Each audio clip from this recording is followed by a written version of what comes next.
सबसे पहले बात करते हैं मेष राशि की। मेष राशि वालों पर 2026 में किन ग्रहों की शुभ अशुभ दृष्टि रहेगी, साथ ही कौन से ग्रह इनको फायदा पहुंचाएंगे और कौन सा ग्रह इनका बड़ा नुकसान कर सकते हैं, आइए जान लेते हैं। ग्रहाराज्यम प्रयक्षन्तिम ग्रहाराज्यम हरन्ति च ग्रहैर्व्याप्तम मिदम सर्वत्रैलोक्य सचराचर। ये संपूर्ण चराचर जगत ग्रहों के प्रभाव से प्रभावित है, इस बात में कोई संशय नहीं है। ग्रहों का प्रभाव उसी के ऊपर नहीं पड़ता है जो संपूर्ण रूप से परमपिता परमेश्वर को अपने आप को समर्पित कर चुका है, जिसका अहम भाव समाप्त हो चुका है, जिसके लिए जो कुछ है वो केवल ईश्वर है, जिसका अपना देहाभिमान और देह भाव नष्ट हो चुका है, उसका ग्रह कुछ बुरा नहीं कर पाएंगे। लेकिन सामान्य जीवन जीने वाले लोगों को ग्रह सेकंड सेकंड और मिनट मिनट पर भी प्रभावित करते हैं। पहले बड़ा कौतूहल होता था, ज्योतिष शास्त्र जब बचपन में पढ़ते थे और उसमें ताजिक नीलकंठी में लिखा हुआ है कि आपके पास आने वाले ने क्या भोजन किया है, इसको रास्ते में कौन मिला था। ये सब जब विषय पढ़ते थे तो बड़ा कौतूहल होता था, ज्योतिष इतना सटीक है कि कोई क्या खाया है, किससे मिल कर के आ रहा है, रास्ते में कितनी जगह रुका है, ये सब पता चल जाता है। कितना कौतुक होता था उस समय। और सचमुच में हमारे मनुष्यों ने जो ज्योतिष शास्त्र की रचना की है, इसे आप वेदों का नेत्र ही समझिए। ये वेदों की आंख है। 6 शास्त्रों में ये ज्योतिष शास्त्र वेद की आंख है। और इन ग्रहों का प्रकृति के ऊपर, चराचर जगत के ऊपर प्रभाव न हो, ऐसा हो ही नहीं सकता। जब भगवान राम और कृष्ण का भी जन्म होता है तो विशिष्ट योग में ही होता है। 3 ग्रह हिमकर सहित पर चक्र जग माहि, बिना कृष्ण के जन्म के होई योग यह नाही।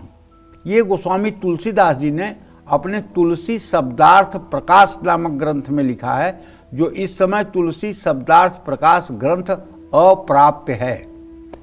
मुझे 50 साल पहले ये ग्रंथ प्राप्त हो गया था, लेकिन अब मैंने कई बार कोशिश किया, क्योंकि वो ग्रंथ जरा जीर्ण हो चुका था, कि एक नई किताब मंगा लूँ, लेकिन अब वो आउट ऑफ प्रेस, मतलब कि नहीं है, अब वो गीता प्रेस में भी नहीं है।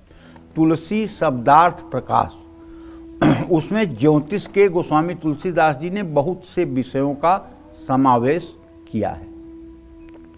तो मैं कहना चाहूँगा मेष राशि के जातकों को कि देखिए भैया, अगर आपकी मेष राशि है या मेष लग्न में भी अगर आपका जन्म हुआ है, तो बृहस्पति और सूर्य से आपको मध्यम फल मिलेगा।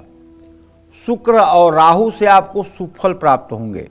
साल 2026 की शुरुआत से लेकर जून 2026 तक भाग्य का साथ मिलेगा। विद्यार्थियों को लाभ होगा, रिश्ते मजबूत होंगे और मानसिक स्थिति मजबूत बनी रहेगी। विदेश या घर से दूर रहकर पढ़ने वालों को बहुत सफलता मिलेगी। नवंबर और दिसंबर 2026 में बृहस्पति आपको सबसे शुभ फल देंगे। 2026 में राहु आपकी आर्थिक स्थिति के लिए शुभ है। ऐसा मैं इसलिए कह रहा हूँ कि आपके एकादश भाव में राहु है, और एकादश तृतीय खष्ट स्थान पर राहु का जाना ही अपने आप में महत्वपूर्ण होता है। ऊपर से कुंभ राशि में है, सोने पे सुहागा चढ़ा हुआ है। तो दिसंबर तक आमदनी तो बढ़ने वाली है, लाभ मिलेगा, विदेशी स्रोतों से धन लाभ होगा। 2026 में राहु आपकी आर्थिक स्थिति को बल देगा। 2026 में तीसरा शुभ ग्रह आपके लिए शुक्र होगा। शुक्र आपके परिवार की परेशानियों को खत्म करेगा। वैवाहिक जीवन में खुशी रहेगी। 2026 में सूर्य आपको औसत परिणाम देंगे। 2026 में जिन ग्रहों से आपको संभल कर रहना है वो हैं शनि, मंगल और चंद्रमा और केतु। शनि की 7.5 के कारण शनि से संभल कर रहना होगा। सेहत में गिरावट, खर्च में वृद्धि, तनाव में वृद्धि हो सकती है। शनि के कारण परिवार में भी मतभेद हो सकते हैं। 2026 में मंगल आपको परेशानियों में डाल सकता है। पूरे साल मंगल शुभ ही है, लेकिन जनवरी से लेकर और 2 मई 2026 तक मंगल अस्त रहेगा। रोग प्रतिरोधक क्षमता कमजोर होने से बार बार बीमार पड़ सकते हैं। सितंबर, अक्टूबर और नवंबर में आपको खास सतर्क रहना होगा। मंगल आपको सही फैसला नहीं लेने देगा। 2026 में केतु से भी आपको सावधान रहना होगा। केतु के कारण गलतफहमी होगी, परिवार में असहमति रहेगी, फोकस की कमी रहेगी, विद्यार्थियों को दिक्कत होगी। केतु आपको मानसिक अस्थिरता भी दे सकता है। चंद्रमा भी 2026 में आपके लिए बहुत अच्छा नहीं है। चंद्रमा आपको भावनात्मक रूप से कमजोर कर सकता है। शनि और चंद्रमा के कारण मन कमजोर हो सकता है, मानसिक दबाव बढ़ सकता है, चिंता और बेचैनी बढ़ सकती है।